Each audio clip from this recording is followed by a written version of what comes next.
কানের ময়লা বের করা খুব চ্যালেঞ্জিং একটা বিষয়। আর সেটা যদি বাচ্চাদের ক্ষেত্রে হয় তাহলে তো কোনো কথাই নেই। অনেকে তো ভুলভাবে বাচ্চার কান পরিষ্কার করতে গিয়ে কান দিয়ে রক্ত পর্যন্ত বের করে ফেলে। বাচ্চার কখন কিভাবে কান পরিষ্কার করা উচিত সেই বিষয়ে আজকে আলোচনা করব। Hi, I am doctor Ashiq from BD health hub. Let's jump to the video. At first, বাচ্চাদের কান পরিষ্কারের যে বেসিক ভুলগুলো আমরা করে থাকি সেই বিষয়ে আগে আলোচনা করব, পরে আপনাদের কান পরিষ্কার করার প্রসিডিওরটা বলবো। ম্যাক্সিমাম মায়েরা কানে সরিষার তেল, অলিভ অয়েল সহ বিভিন্ন অর্গানিক অয়েল ব্যবহার করে থাকেন, যেটা একেবারেই করা ঠিক না। এটার কারণে কিন্তু বাচ্চাদের কানে ফাঙ্গাল ইনফেকশন সহ বড় ধরনের ইনফেকশন হওয়ার সম্ভাবনা থাকে। কটন বারের ব্যবহার ১০০-তে ১০০ জন মায়েরাই করে থাকে, কিন্তু কটন বারের শেপটা এমনভাবে তৈরি করা হয়ে থাকে যে কানের ক্যানালের ময়লাগুলোই শুধু আনা সম্ভব, কিন্তু যে ময়লাগুলো ওয়াক্সের মতো দলা হয়ে গেছে সেই ময়লা তো বাইরের দিকে আসবেই না, বরঞ্চ আরো ভিতরের দিকে চলে যাবে। আমরা অনেকে হার্ড অবজেক্ট দিয়ে কান চুলকাই, যেমন মেসের কাঠি, পেন্সিল বা কলমের খাপ ইত্যাদি। নিজেরা তো করি, বরঞ্চ বাচ্চাদেরও আমরা করাই। এটা একদমই করা যাবে না। এতে কিন্তু আমাদের কানের ক্যানালে খুব বড় ধরনের ইনজুরি হওয়ার সম্ভাবনা থাকবে। আর বাচ্চাদের তো ম্যাক্সিমাম ক্ষেত্রে এরকমই হয়, যে কোনো হার্ড অবজেক্ট দিয়ে কান চুলকাতে গিয়ে খুব ইনজুরি হয়ে ব্লিডিং হচ্ছে এবং সেই ব্লিডিংটা সহজে বন্ধ হচ্ছে না। সুতরাং এই ধরনের অযৌক্তিক জিনিস দিয়ে কান চুলকাবেন না একদম। নিজেরা তো চুলকাবেনই না, আপনার বাচ্চাদের ট্রাই করার চেষ্টা করবেন না।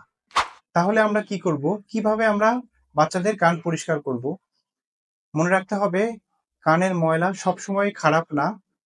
এটা কিন্তু একটা প্রোটেক্টর হিসেবে কাজ করে।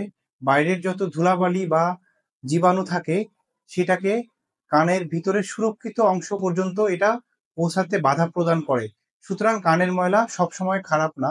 কিন্তু কিছু কিছু ময়লা আছে যেটা প্লাকের মতো ওয়াক্স আকারে একেবারে কানের ক্যানালটা, মানে কানের ছিদ্রটা পুরো ব্লক করে দেয় এবং মাঝে মাঝে বাচ্চা ব্যথায় কান্নাকাটি করে। এরকম হয়ে গেলে কিন্তু অবশ্যই সেটা খারাপ এবং সেটা অবশ্যই পরিষ্কার করতে হবে।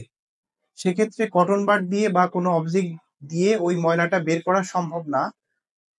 এক্ষেত্রে একটা খুব দারুণ ড্রাগ আছে, একটা কানের ড্রপ আছে যেটা ওই ময়লাটাকে ভেঙে গুঁড়ো করে ফেলবে এবং আপনা আপনি আপনার ময়লাটা বাইরের দিকে চলে আসবে। ড্রপটার নাম আমি বলে দিচ্ছি, ওয়াক্স নীল অথবা ওয়াক্স সল। প্রতিদিন ৫ ফোঁটা করে ২ বার আপনার বাচ্চার কানে কন্টিনিউয়াসলি ৫ দিন দিয়ে দিবেন। তারপর দেখবেন যে মোমের মতো শক্ত ময়লাটা গলে নরম হয়ে গেছে এবং অনেকটা মুখের কাছে চলে এসেছে। তখন আপনারা সেটাকে খুব সহজেই বের করে ফেলতে পারবেন। কিন্তু যদি তারপরেও সেটা না হয়, তাহলে বুঝতে হবে যে এখন আপনার হাতে আর এটা নেই, আপনার আর কিছু করার নেই। তখন কিন্তু আপনাকে একজন বিশেষজ্ঞ ডাক্তারের কাছে যেতে হবে। তাদের কাছে সাকার মেশিন সহ বিভিন্ন ধরনের কানের ময়লা পরিষ্কার করার যন্ত্র আছে, সেটা দিয়ে খুব সহজেই তারা বের করে ফেলবেন। যদি ভিডিও সম্পর্কে কোনো কোশ্চেন থাকে কমেন্ট বক্সে কমেন্ট করতে পারেন।